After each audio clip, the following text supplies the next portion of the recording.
નમસ્કાર દર્શક મિત્રો, હું છું પરેશ ચૌહાણ. સૌરાષ્ટ્ર સમ્રાટ ન્યૂઝ ચેનલમાં આપનું હાર્દિક સ્વાગત છે.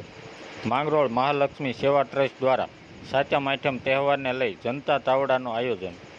માંગરોળ શહેરમાં દર વર્ષની જેમ માંગરોળની સેવાભાવી સંસ્થા મહાલક્ષ્મી સેવા ટ્રસ્ટ દ્વારા દાતાઓના સહયોગથી સાચા માઠમના તહેવારને લઈ શહેરના મધ્ય લીમડા ચોકમાં જનતા તાવડા નામે રાહત ભાવે મીઠાઈ, ગાંઠિયા, ચવાણું સહિત 3 કિલોની કીટ માત્ર 350 રૂપિયામાં રાહત ભાવે વિતરણ માટે સ્ટોલ શરૂ કરાયું. જેમાં 1 કિલો મોહનથાળ, 1 કિલો ગાંઠિયા, 500 ગ્રામ શક્કરપારા અને 500 ગ્રામ ચવાણું રાહત ભાવે વિતરણ આજે સવારે મહાલક્ષ્મી ગ્રુપના સભ્યો દ્વારા લીમડા ચોકમાં સ્ટોલની શરૂઆત કરાતા મોટી સંખ્યામાં લોકોએ આ જનતા તાવડાનો લાભ લીધો હતો. બ્યુરો રિપોર્ટ નારસિંહભાઈ ખેર, માંગરોળ. છેલ્લા 10 વર્ષથી મહાલક્ષ્મી સેવા ટ્રસ્ટ દ્વારા આ તાવડાનું આયોજન કરવામાં આવે છે.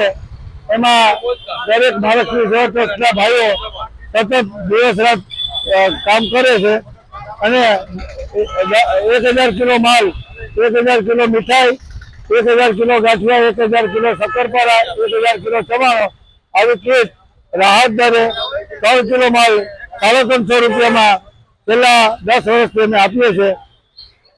દરેક ગામજનો એમાં લાભ લે છે.